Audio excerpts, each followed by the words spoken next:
Bom dia a todas e a todos, bem-vindos à Associação de Missão de Abril. Quero dizer-vos que é a primeira vez que vou abordar o tema sobre este ponto de vista que o Coronel Aniceto Afonso acabou de referir.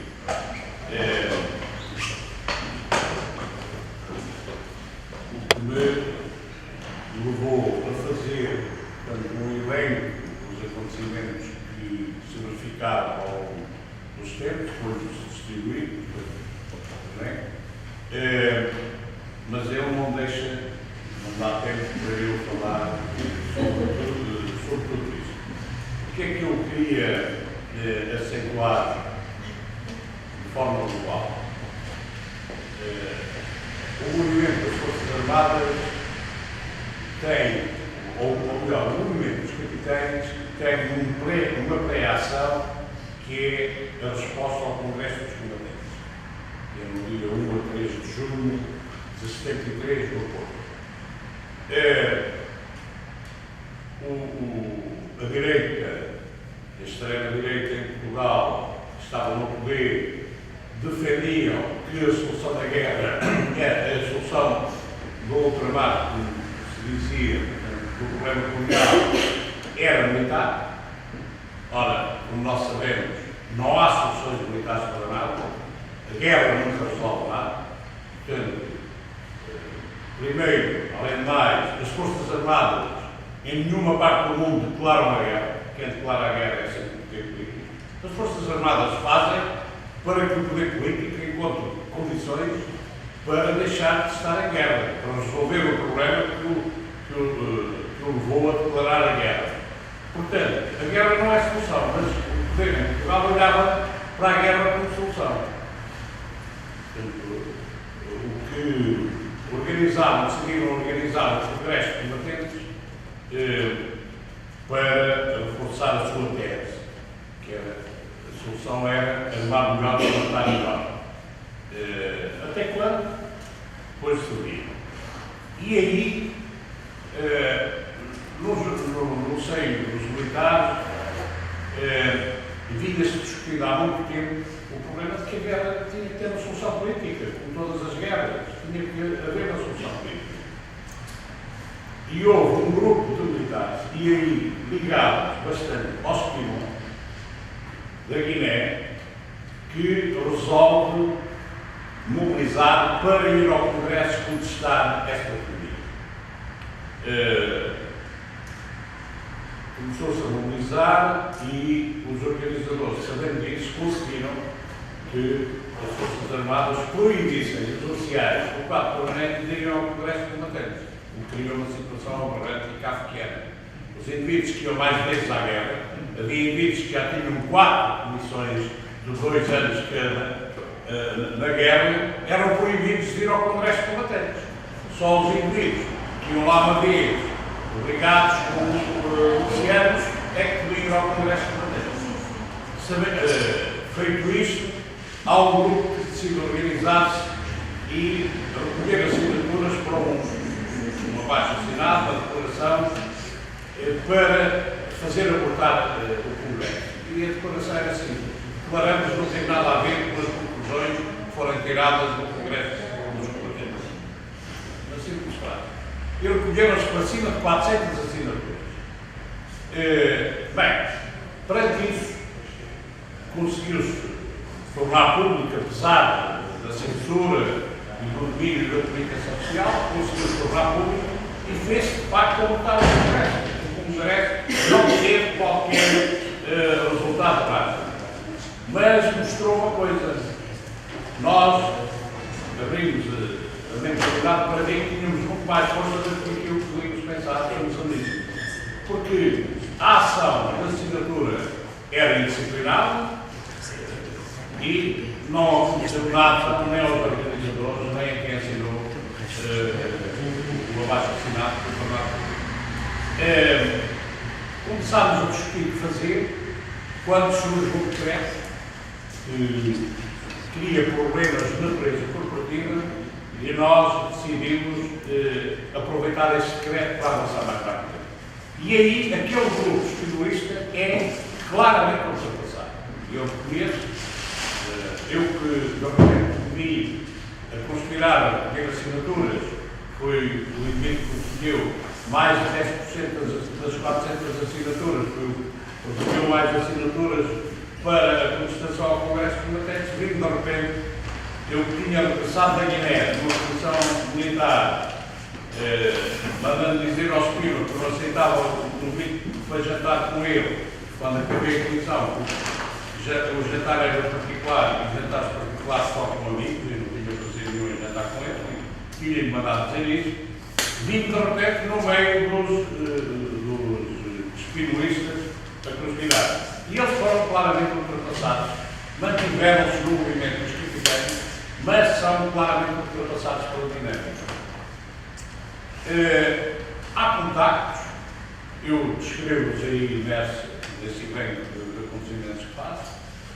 Há um que é importante, que é quando surge uma tentativa de golpe de extrema-direita feita, estimada por Pousa da Riaga, em fins de 73, nós que estamos a conspirar somos, porque nós criámos uma bandeira que servia de mobilização, mas também de camuflagem, que foi, dizíamos, nós não andamos a reunir e a discutir o problema político, nós andamos a discutir o problema do prestígio das Forças Armadas junto à população portuguesa. E, no meio disso, esse grupo do Cousa da Riaga contacta-nos, porque dizia, nós também queremos recuperar o prestígio das Forças Armadas junto à população portuguesa. E nós perguntámos, mas como? Pagando melhor, dando melhores condições, melhor equipamento, melhor armamento.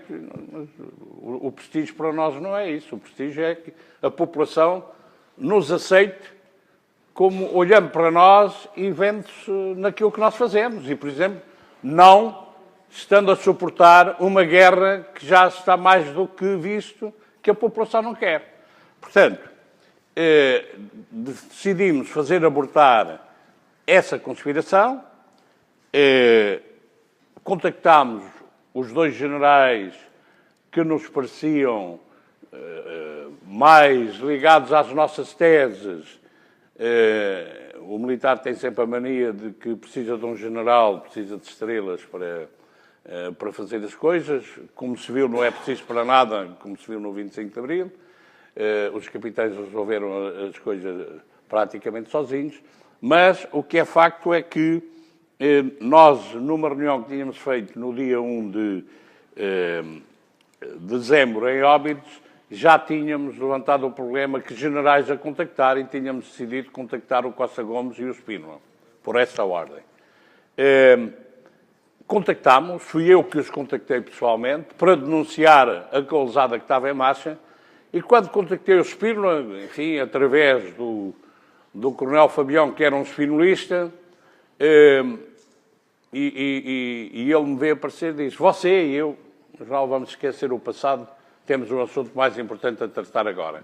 E falo-lhe na causada, ele sabia do que se passava, e diz-me, esperem, eu fui nomeado vice-chefe de Estado-Maior-General das Forças Armadas, vou tomar posse daqui a um mês, esperem pelo meu discurso que eu vou tomar a minha posição. Eu disse, meu general, discurso, daqui a um mês, o golpe está em marcha. Pode ser amanhã, pode ser hoje, pode estar a ser neste momento. Esperem pelo meu discurso. Bem? E nós decidimos denunciar nós publicamente isso. Depois, mais tarde, novos contactos com o Spínola, também com o Costa Gomes, na reunião de Cascais, em 5 de março, que já vos foi falado, 5 de março de 74, levanta-se aí pela primeira vez, porque o movimento dos capitães, aquela questão de natureza corporativa que nós tínhamos aproveitado claramente para mobilizar mais pessoas, porque a maior parte das pessoas, como eu dizia na altura e continuo a dizer, só se queixa quando sente que lhe estão a meter a mão no bolso, ou quando está com dor de barriga. E a malta estava toda a dizer, tira a mão que o bolso é meu, tira a mão que o bolso é meu, e portanto nós aproveitámos. E nessa altura isso foi feito em confronto com outro grupo de oficiais que tinham sido oriundos, estavam no quadro permanente, mas oriundos de milicianos. Tinham feito um curso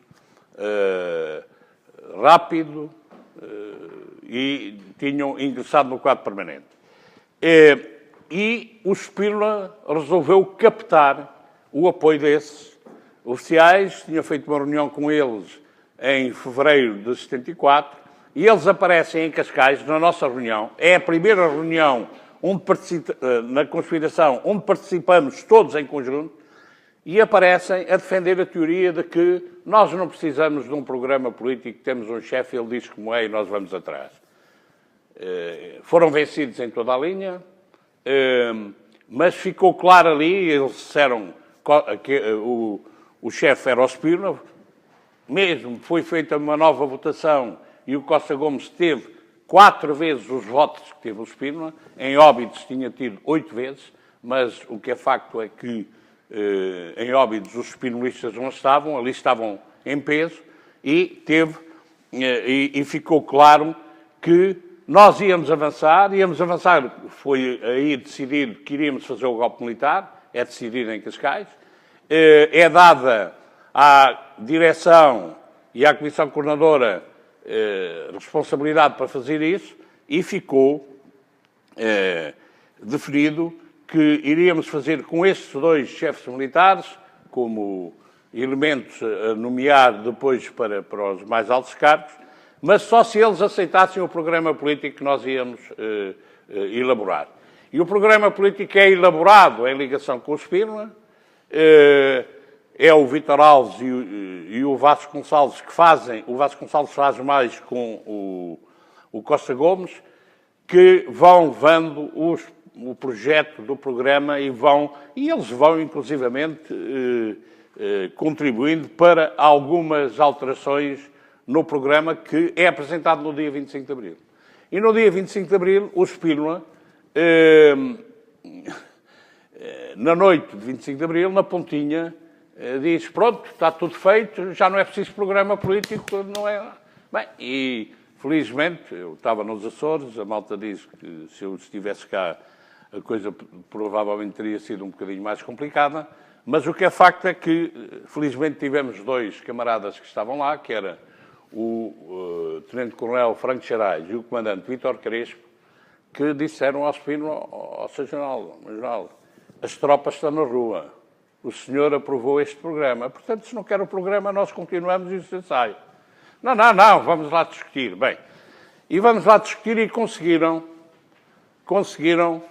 um ponto fundamental, que é alterar o que estava previsto para o problema colonial. Estava lá no programa inicial, que está também tornado público, o reconhecimento do direito dos povos à autodeterminação. Penso que não se falava em independência, mas falava-se em autodeterminação. E eles conseguiram retirar isso, por uma fórmula que acabou por ficar encontrar soluções para resolver o problema ultramarino. Uma coisa qualquer do estilo. Bem, isso, na minha opinião, provocou cerca de 400 mortos só do nosso lado, sem contar os mortos nos movimentos de libertação, entre o 25 de Abril e as independências. Porquê? Porque os movimentos de libertação ficaram... Mas como é que é? E intensificaram o esforço de guerra. E isso causou-nos, depois, quando discutirem o problema da descolonização, hão de ver isso melhor, causou-nos cerca de 400 mortos. E vem a ser um dos problemas de choque maior que nós temos com o General Spínola, já como Presidente da República. Situações complicadas, eu digo, tenho afirmado, lamento, não estava aqui, eu era o responsável operacional na conspiração, toda a estrutura, portanto, de ligação e de organização do movimento, fui eu que o coordenei, seria eu a comandar as operações se aqui estivesse, eu fui transferido depois de um rocambolesco rapto simulado e uma prisão fui transferido para os Açores e fui substituído pelo Hotel Saraiva de Carvalho na condução operacional. Eu costumo dizer que com ele correu muito bem, comigo não se sabe como é que teria corrido. Falta fazer a prova. Mas o que é facto é que, em termos pessoais, é aquilo que eu não perdoo aos fascistas, foi terem feito com que eu não estivesse aqui no centro do vulcão nessa altura. Mas o que é facto é que não prepararam o dia seguinte. E os espinolistas, no dia seguinte, ao 25 de Abril, tentaram dominar por completo a situação. E eu cheguei aqui no dia 29 de madrugada, no dia 29, à hora do almoço, já entrei no posto de comando ali na Cova da Moura e tive cenas que não dá tempo para estar aqui a contar, para lutar contra os espinolistas que estavam a tomar conta de tudo. Porque o Tel dizia-me, e eu tive a conversa que tive com o Tel nesse dia à noite, em que ele me contou o que se tinha passado durante o mês e meio que eu não estive cá e fundamentalmente durante o 25 de Abril, o Tel dizia, pronto, eu já fiz o que tinha a fazer, agora já sabes, eu quero é voltar para instrutor na Academia Militar, professor na Academia Militar, que é a minha ambição. E eu dizia, mas estás doido, pá. Então, mas tu achas que fizesse alguma coisa importante até agora? O mais difícil vem aí. Até agora foi especialmente fácil. Então, fazes a criança, atiras com a criança para as mãos dos outros e os outros que tratem da criança. O problema agora é mais difícil. Bom, o que é facto é que deixaram o espaço por completo aos espinolistas para tomarem conta da situação, nomeadamente através do Almeida Bruno. E eu tive logo 2 ou 3 pegas diretas com o Almeida Bruno nesse dia para evitar que conquistassem todos os postos de controle das Forças Armadas. A guerra continuou, a Comissão Coordenadora foi funcionando, vem a primeira tentativa depois dessa noite na Pontinha, que é aquilo que se chama o golpe Palma Carlos. Vem ainda antes disso um documento feito por 2 espinolistas, um muito ligado a nós, que aparentemente não era o espinolista, que era o Hugo de Santos, e outro o Engrácio Antunes, que era, a partir de agora o movimento deixou de existir, as Forças Armadas são todos movimento, a Comissão Coordenadora deixa de existir. Está-se mesmo a ver o que queriam.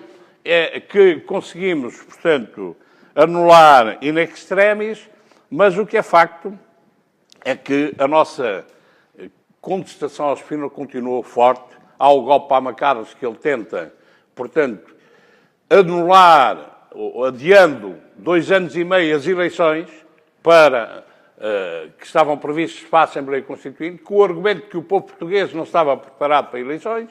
E então, em novembro de 76, em novembro de 76, fazemos eleições legislativas.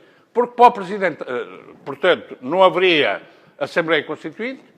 Porquê? Porque iam-se fazer eleições, segundo esse projeto, em outubro, dali a 2 meses, para o Presidente da República, que apresentaria uma proposta de Constituição que seria sufragada ao mesmo tempo que eles seriam eleitos, com o Spínola a ter garantido que o Costa Gomes não concorria às eleições. Portanto, como eles próprios diziam, era o juntar a legitimidade democrática à legitimidade revolucionária que o Spínola tinha.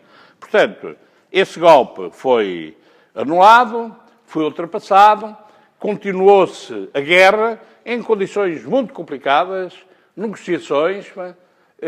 Eu lembro-me, em Lusaka, há um encontro com a Frelimo, em que há 2, mas o primeiro em que vai o Hotel com o Mário Soares, que é mandado, o que é espantoso é que o Hotel é mandado pelo Spínola para controlar o Mário Soares. O Spínola disse na altura ao Mário Soares, você vai que é para controlar o Mário Soares, que eu não tenho confiança nele. O Hotel chega lá e começam a falar e o Hotel diz ao Samora Machado, nós estamos do mesmo lado, passa para aqui, ou passa por aí. Estavam na mesa, de um lado outros do outro, nós estamos do mesmo lado. O Mário Soares ficou passado e quando chegou cá com a introdução Spínola calculou com consequências. Depois há os acordos de Lusaka, aí já sabe nela todos, e discutíamos no Conselho de Estado, e lembro-me, por exemplo, que todos os membros do Conselho de Estado felicitaram a nossa delegação pelo acordo que, dentro daquelas condições, tinham conseguido fazer. Nomeadamente, lembro-me perfeitamente, estava sentado ao meu lado, o professor Freitas do Amaral, que era Conselheiro de Estado e também teve essa atitude. Mas era preciso mais alguma coisa. E então nós continuámos a pressionar o Spínola e o Spínola faz um discurso no dia 27 de julho, um discurso na televisão, em que assume, de facto, que os povos tinham direito à autodeterminação e independência. É pressionado, assume, publicamente, isso depois é passado para a lei 7, não é o ONU 7, é 7 de 74, e o Spínola faz essa declaração, que abre as portas às negociações e à paz imediatamente.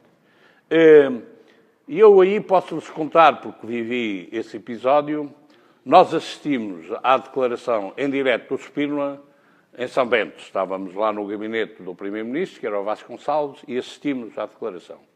E quando vimos que o Spínola, de facto, tinha feito aquela declaração, festejámos, mandámos abrir umas garrafas de espumante para brindar que isto agora vai, o tipo está a entrar nos eixos, e depois, no meio dos brindes, eu digo assim, bom, e agora vamos explorar o sucesso.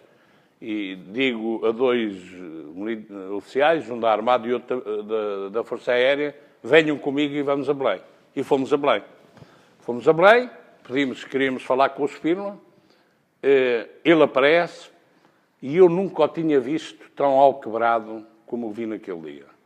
A sensação que eu tive foi que o tipo tinha acabado de levar um enxugo de porrada daqueles muito duros, muito fortes, e que apareceu todo ainda a cambalear, todo dorido.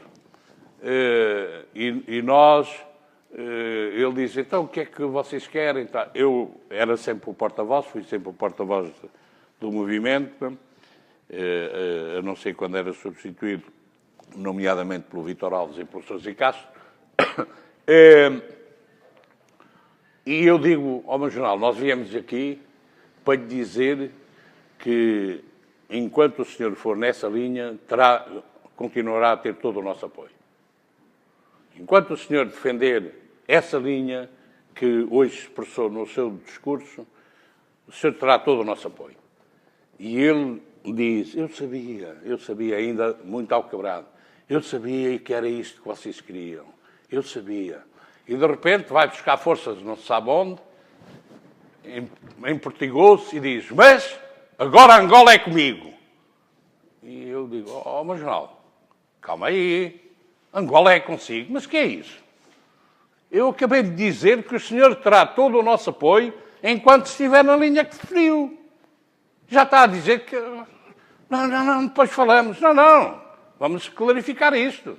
O senhor só terá o nosso apoio enquanto for na linha que acabou de definir. Bem, já sabemos depois o que é que andou a tentar com o Mobutu, com o Nixon,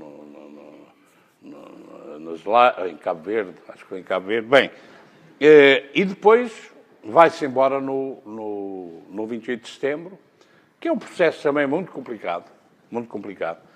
Eu sou muito suspeito a falar do Spínola, como já viram, porque sou muito suspeito, eu reconheço, quer dizer, eu considero que o Spínola teve o seu papel positivo. Teve. E porquê é que o Spínola tem dois aspectos positivos no papel dele? Por um lado, foi criar condições para que na Guiné se pudesse discutir o problema colonial. E nas MES, nas salas de oficiais da Guiné, era de longe o sítio, apesar de, em todas as Forças Armadas, ser o sítio onde se discutia em Portugal mais abertamente política, nas salas de oficiais.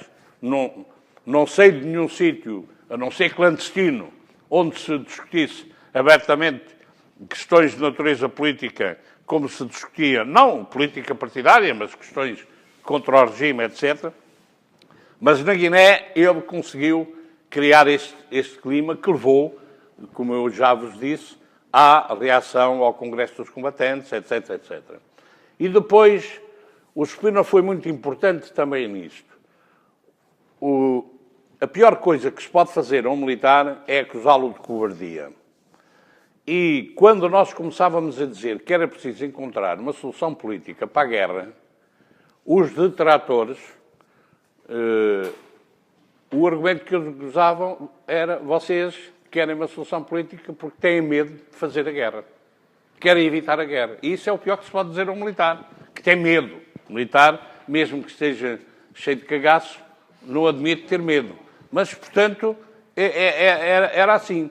Ora, o Spínola tinha criado uma figura, também sou suspeito, com algumas razões positivas, outras razões era uma coisa fabricada, porque ele é a primeira pessoa naquela altura que consegue criar uma máquina de fazer imagem e de propaganda e de relações públicas, porque não existia. Vocês hoje veem isso no dia-a-dia, na mais pequenina empresa. Na altura não existia a nível nenhum. E o Spínola conseguiu fazê-lo, ligações com a imprensa internacional e tudo, mas que tinha criado esta imagem do verdadeiro combatente, intemerato, valente, etc. Portanto, ao participar no 25 de Abril, retira esse argumento de muita gente: epá, estes gajos querem a solução política porque têm medo de fazer a guerra. E, portanto, ele aí é altamente positivo. Mas depois foi extraordinariamente pernicioso. Extraordinariamente pernicioso. E, inclusivamente, o discurso em que ele resigna ao cargo de Presidente da República, feito no dia 30 de setembro, perante o Conselho de Estado, onde eu estava, é um discurso que eu classifiquei logo na altura e continuo a classificar de criminoso, em termos nacionais, de interesses nacionais. Ele lançou um discurso para, portanto, estamos no caos, estamos não sei o quê, e é claramente um discurso criminoso para a evolução da situação. Depois ainda foi conspirar e acabou por fazer uma última tentativa no 11 de março, cai numa casca de banana, claramente, cai numa casca de banana, mas o problema é este, é que os spinolistas, felizmente, na minha opinião, e digo não porque estive sempre, ia dizer do lado oposto, mas quase do lado oposto, muitas vezes mesmo do lado oposto, outras vezes do mesmo lado, mas de pé atrás. Felizmente que os spinolistas, todas as tentativas que fizeram-nas em cima do joelho, mal planeadas, pior executadas, e falharam sempre. Foi o que nos valeu. E, portanto, o 11 de março, mais uma vez, é feito em cima do joelho, é feito de forma extraordinariamente inapta, incompetente, e faz com que o Spínola fuja para o estrangeiro, num helicóptero, e depois ande a conspirar e tivesse criado um movimento terrorista aqui em Portugal, que esteve o MDLP e o ELP. O Spínola não tem ligação muito direta ao ELP, é ao MDLP. O ELP é mais terrorista, mas o MDLP também fez, e estivessem na origem de algumas mortes provocadas aqui com atos de terrorismo. Acabou por vir, e já agora arremato, não sei, Aniceto, como é que está, arremato com uma experiência também pessoal. Eu visitei a Venezuela em 77, o Spínola ainda estava no exílio, fugido, acho que estava no Brasil na altura, e o jornalista perguntou-me: se o general Spínola voltar a Portugal, qual é o futuro dele? Eu digo: o futuro dele é normal, é a prisão. Fugiu, fez o que fez, se regressar a Portugal é preso. Bem, isso veio em letras garrafais na altura, e quando eu cheguei aqui, o Presidente da República, que era o Ramalhianes, que era um spinolista, confrontou-me e disse: você foi dizer isso, então, mas não sei o que e tal. E eu disse: olha, nem passa pela cabeça. Com certeza que se o Spínola regressar a Portugal não é preso, não. Ou isso passa-lhe pela cabeça. A mim não passa. E garanto que se você o mandar regressar e não o prender, vai meter à perna. Bem, o Spínola a certa altura regressa. Quem eu fui buscar ao aeroporto é hoje meu cunhado, era o comandante da polícia aqui em Lisboa, que é o coronel José Aparício, que o Spínola conhecia muito bem, e quando o viu, ainda bem que és tu que me vens buscar, e não sei o quê e tal. Vão no carro e a certa altura o Spínola percebe que não vai para casa. Então, mas para onde é que tu me levas? Vamos para casa. Não, mas não. Vamos para Caxias. São as ordens que eu tenho. Mas não foi isso que me prometeram, não sei o quê, que combinaram comigo. Não, as ordens que eu tenho é levá-lo para Caxias. Ele vai preso. E dormiu uma noite em Caxias, depois lá o soltaram e acabou por ficar solto. E até ser feito por marechal, não é? Acabou por ser feito marechal. Enfim, todo este processo é um processo de amnistias sucessivas. Nós, ao fim e ao cabo, se repararmos, desde o 25 de Abril, começou logo no 25 de Abril, a amnistia ao Marcelo Caetano e ao Tomás, que foram, nem amnistia houve, não foram presos, foram logo para a Madeira e depois para o Brasil, e tem sido uma sucessão de amnistias. Eu não sou contra isso, confesso, não sou contra isso, mas é evidente que a figura do Spínola e as cumplicidades que depois, mais tarde, ele teve, por exemplo, as minhas grandes discussões ao longo do processo com o Mário Soares foram fundamentalmente por causa do Spínola. Duas coisas, o Spínola e o Savimbi. Eram as duas coisas que nos ponham a discutir fortemente. Mas, pronto, havia estas duas tendências, que a tendência spinolista desapareceu como tendência com o 11 de março. Depois, quando se dá o 25 de novembro, eles tentaram dizer que o 25 de novembro era o contrário do 11 de março. Foi claro que não era, foram postos no lugar, mas vieram a recuperar e, naquilo que eu chamo o suave deslizar para a direita, chegámos à situação a que chegámos e em que estamos há alguns anos. Portanto, sobre as duas tendências que havia no MFA, porque depois, no decorrer do processo, criaram-se três tendências, onde já não estava a spinolista. Já agora, só para fazer uma referência a isso, portanto, no 25 de Abril eu posso dizer que havia a tendência MFA, onde dentro dele havia uma tendência que tinha um projeto de poder pessoal à volta do General Spínola. E tudo fizeram para levar à frente este projeto de poder pessoal. E a nossa guerra foi evitar que ele conseguisse um projeto de poder pessoal, a chamada democracia musculada. Resolvia-se o problema colonial, mas nós aqui ficávamos com uma democracia musculada e, portanto, e nós não era o povo que é mais ordenava através de eleições, mas nós conseguimos, de facto, impor isso, mas depois, com a evolução, e aí lá estou eu mais uma vez contra a tendência spinolista. Cada vez que eles faziam uma tentativa à direita, e falhavam sempre, abriam portas para a contra-resposta à dita esquerda. E levou-nos, a certa altura, aos exageros que nos levou no verão quente, e criaram-se três tendências, como sabem. O grupo dos 9, que era, eu sou suspeito, fui o primeiro subscritor do documento dos 9, portanto sou suspeito. O grupo dos 9, que eu considero que é a tendência MFA, portanto, alargada, mas tendência MFA. Depois, o grupo dos Gonçalvistas, ligados ao Partido Comunista e ligados fundamentalmente ao Vasconcelos.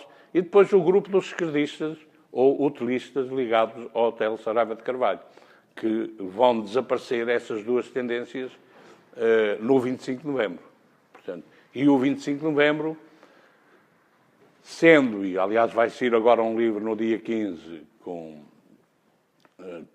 vários trabalhos, várias exposições. Eu também fiz, portanto, uma reflexão sobre o 25 de novembro, e o 25 de novembro, tendo sido um ato que redirigiu o 25 de abril, conseguiu uma coisa extraordinária, que acabou com a hipótese do socialismo científico, ligado à União Soviética, acabou com a hipótese do poder popular ligado à extrema-esquerda, mas, ao mesmo tempo, evitou a democracia musculada da direita e a ditadura da extrema-direita, que foi tentada nessa altura também.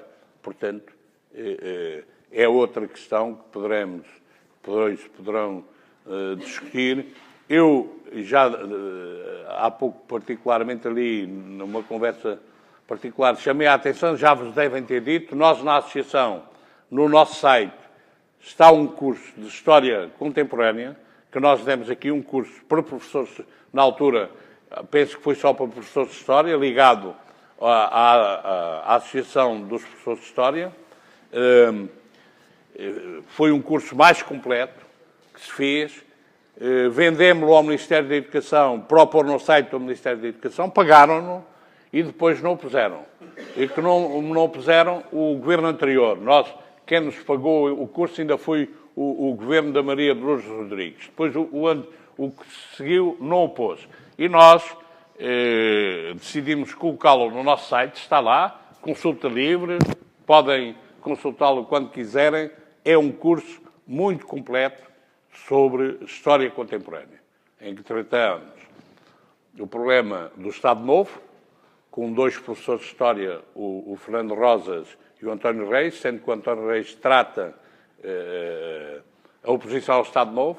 Depois tratamos o problema da Índia, que já foi referido aqui há pouco pelo comandante Louret, e a conspiração. Fundamentalmente sou eu que trato o tema de conspiração. Tratamos o problema guerra colonial, pelo Aniceto Afonso e pelo Matos Gomes. Tratamos o problema de descolonização, pelo Pesará Correia e pelo Vítor Crespo. E depois tratamos o problema da consolidação democrática, em que discutimos tudo estes pormenores com as três tendências. Sou eu do Grupo dos Nove, o Martins Guerreiro dos Gonçalvistas e o Rosado Luz dos Hotelistas. Há uma dúvida que me assiste recorrentemente, é que havendo tantas divergências, como é que não transpira nada? Como é que não há... Na conspiração? Sim, como é que... E, por exemplo, quando se fala ali em Cascais, que muitos recusaram assinar, não é? O documento de Cascais. Como é que... Tivemos lá 186, assinámos 110. Mas alguns saíram. Quer dizer, não há recusa de assinar. Há ali, a única recusa de assinar são os delegados da Força Aérea, que a certa altura, um tipo do meu curso, o Seabra, que a seguir ao 25 de Abril, depois de ir a Cuba, veio de lá dizer que, enfim, nós tínhamos que fazer aqui uma coisa igual a Cuba, declarou em Cascais, a certa altura, dizer: eu e a Força Aérea não admite a declaração do direito dos povos à autodeterminação. E, portanto, não assinamos o documento. Eu falo em nome de 200 oficiais, dizia ele. É evidente que não. E, por isso, a Força Aérea, como ramo, não entrou, como conjunto, não entrou no 25 de Abril. Só entraram alguns elementos e não pilotos. Pilotos só entrou o Costa Martins. Portanto, e não receberam a ordem de operações, em cima da hora disseram que não, e, portanto, mas garantiram uma coisa, que foi a neutralidade. Foi a neutralidade. O problema, nós sabíamos que o poder era informado do que se ia passando. Agora, como eu vos disse há pouco, nós criámos um argumento que era muito complicado de rebater, que era: nós não andamos a discutir política, andamos a discutir o problema do prestígio das Forças Armadas e a necessidade de recuperar o prestígio das Forças Armadas junto à população. E então isto foi extraordinariamente rápido. Aliás, o processo do 25 de Abril é, para além de tudo, naquela época, é o processo político que mais rápido se fez em todo o mundo. Tem características únicas na história universal. Mas esta também a tem. Porque nós começámos a nossa primeira grande reunião em 9 de setembro, em Alcáçovas. Queríamos demonstrar aos oficiais que as Forças Armadas não tinham prestígio perante a população era extraordinariamente fácil. Nós tínhamos vergonha de andar fardados na rua, hoje voltou-se à mesma situação. A malta não assumia, a população olhava para nós. Isso foi fácil de demonstrar. Depois levantámos a questão, mas porquê, pá? Nós até andamos a fazer a guerra, vamos lá, voltamos, vamos lá, mas porquê é que as pessoas não gostam de nós? E a resposta também foi fácil de encontrar, porque nos olham para nós como o sustentáculo deste regime, que impõe a guerra, que impõe a ditadura, que impõe não sei o quê. E então vem a pergunta seguinte. Então, mas se nós o que queremos é recuperar o prestígio, que fazer? E a resposta é fácil. Deixar de ser o sustentáculo do regime que a população não quer. E depois vem a pergunta final. Está bem? Mas como? E a resposta também é fácil. Fazendo um golpe de Estado. E, portanto, nós chegámos desta forma. Nós em novembro de 73, eu, como vos disse, é que dirigia a organização, fiz um comunicado que nós distribuíamos. Não havia internet, não havia telemóveis, enfim, não havia fotocópias, era stencil. A minha unidade na Trafaria funcionou como quartel-general da conspiração, foi lá que foram feitos todos os papéis, e eu fiz um documento em que começava assim: se vos disserem que nós andamos a conspirar por razões políticas, respondam com uma gargalhada. Porque isso não é nada político, nós andamos a... Bem, eu fiz isso para ser um choque, e foi. E tive reações contrárias de muita gente. Vocês são doidos, pá, então o que é que andamos aqui a fazer? Porque era preciso ir abrindo as mentalidades às pessoas. E eu vi-me obrigado a retirar rapidamente este documento. Mas de circulação, mas isso já atingiu os meus objetivos. Porque em janeiro nós ainda tínhamos reuniões com oficiais a dizer: se falam aqui em política, eu saio porta fora. Eu não discuto política. E, portanto, eu tive vários confrontos com o último deles, com o subsecretário de Estado do Exército, que me obrigaram a dormir uma noite de 22 de dezembro, convencidos que eu e o Dionísio de Almeida íamos fazer um golpe nessa noite, e eu fui dormir a uma unidade e ele a outra unidade, obrigados, e depois fomos presentes ao subsecretário de Estado do Exército nesse dia. E ele dizia-me: vocês andam para aí a fazer reuniões? E eu dizia-lhe: andamos, sim, senhor. Andamos. Para discutir o problema do prestígio das Forças Armadas. O senhor é militar, venha à próxima reunião. Mas eu não quero ir. Mas venha, faz mal. Ou o senhor não se preocupa com o prestígio das Forças Armadas? É o que nós andamos a discutir.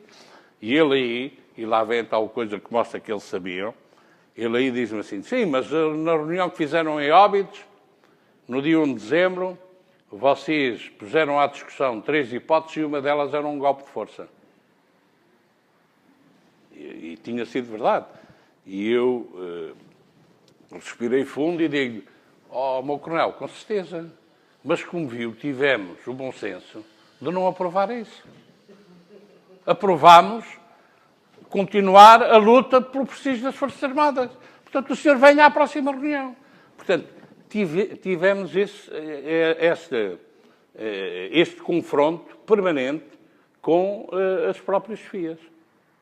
Inerente ao movimento, e uma vez que o regime ia ser derrubado, havia alguma ideologia política específica que estivesse, ou era só uma generalidade de esquerda? Como eu vos disse há bocadinho, não prepararam o dia seguinte. A nossa ideologia está plasmada no programa do movimento das Forças Armadas. Nós tínhamos 2 ou 3 grandes objetivos que nos uniam. À volta do essencial, não é? resolver o problema colonial, encontrar uma solução política para o problema colonial e, portanto, terminar a guerra, mas encontrando uma solução política, dentro do conceito que os povos tinham direito à autodeterminação e independência, de acordo, aliás, com as Nações Unidas, nós estávamos absolutamente isolados em todo o mundo, não é? A maior parte dos portugueses, os poucos que viajavam nessa altura, chegavam aos hotéis e inscreviam-se como brasileiros, porque eram, alguns deles, porque eram mal recebidos por serem portugueses, porque era a ditadura que continuava a guerra colonial, etc, etc. Portanto, esse era um conceito grande. O D, ficaram os 3 Ds, o D de descolonizar. Depois havia democratização. E como é que nós assumíamos a democratização? Eleições livres para uma Assembleia Constituinte, e a Assembleia Constituinte depois aprovava a Constituição. E depois dizia como era. Eu lembro-me de uma discussão que tive, quando fui denunciar a causada ao Costa Gomes, com o chefe de gabinete do Costa Gomes, que era o Coronel Ferreira da Cunha, o pai do Campos e Cunha, que foi ministro há pouco tempo, do Sócrates. E eu disse, portanto, Coronel, isto só lá vai com um golpe de Estado. E temos que fazer eleições e quem ganhar as eleições depois governe. E ele olhou para mim e disse-me assim, era um homem muito mais informado e do âmbito da ação psicológica, e etc. E, isso não pode ser, Vasco Lourenço, isso não pode ser. Mas não pode ser porquê? Porque o único partido que está organizado é o Partido Comunista. E se fizermos eleições, ele ganha as eleições. E eu disse, então, se ganhar não tem direito a governar, como os outros. Não, nem pense nisso, pá. Bem, e eu saí dali a pensar, tens que tomar mais cuidado, porque esses gajos, para eles, o problema não é a democracia, o problema é que, como nós verificámos há pouco, há uns que são democratas até certo sítio, mas se depois, para chegarem ao poder, mesmo que tenham os votos, já não há democracia. Portanto, a ideia era eleições para a Assembleia Constituinte. E nós lutámos tudo entre nós, dividimos-nos, para impor as eleições. E fomos nós que impusemos as eleições. Porque a seguir, ao 11 de março, a maior parte dos partidos, o CDS, lembro que fez declarações a dizer não há condições para fazer eleições. E à esquerda diziam já não vale a pena fazer eleições. E fomos nós que impusemos as eleições. E fomos nós que dirigimos, os militares, que dirigimos numa epopeia que, para mim, é a epopeia maior em que participei, não muito ativamente, porque estava noutras responsabilidades, que foi o recenseamento para as eleições para a Assembleia Constituinte. As pessoas andaram de porta em porta a recensear, a população participou de uma maneira absolutamente extraordinária, de porta em porta, a inscrever as pessoas, e o que é facto é que de 1.500.600.000 eleitores que tinha havido em outubro de 73, que houve as últimas eleições, entre aspas, e portanto, o âmbito eleitoral tinha 1 milhão e não chegava a 600.000. Para a Assembleia Constituinte estavam recenseados 5 milhões e não sei quantos. E 200.000, portanto, de eleitores. E desses 5 milhões e tal, votaram 92%. Foram as eleições mais participadas de toda a história de Portugal. E depois a Constituição é aprovada por 92% dos deputados eleitos numa eleição em que votaram 92%. Portanto, era essa a parte da democracia. Não havia com certeza, que eu não posso dizer, depois mais tarde verificou-se, havia alguns militares com ligações a partidos políticos, mas na altura também só havia 3 partidos políticos. Havia o PCP, depois havia o MRPP e depois havia o PS, que tinha 1 ano de idade. E, portanto, não havia mais partidos políticos. Depois criaram-se, para a Assembleia Constituinte já concorreram uns 12 ou 18, já não sei quantos foram. E depois tínhamos também o conceito de que era necessária uma justiça social maior. E, portanto, o desenvolvimento, o favorecimento das classes menos favorecidas, que foi o termo que se usou, em prol das classes menos favorecidas, isto é, cria-se uma situação que fosse ao encontro de uma maior igualdade social do que aquela que havia antes do 25 de Abril. Isto era o que nós queríamos. Agora, ligação a partidos políticos, não havia. Havia, como eu vos disse, dentro de nós, havia, e foi o tema da minha intervenção aqui hoje, havia uma tendência à volta do Spínola que tinha um projeto de poder pessoal, que vinha a dar muito. Vinha a dar muito. Ele não escondia, ele queria ser Presidente da República. Participou connosco, foi positivo em algumas coisas, agora foi altamente negativo na maior parte das outras.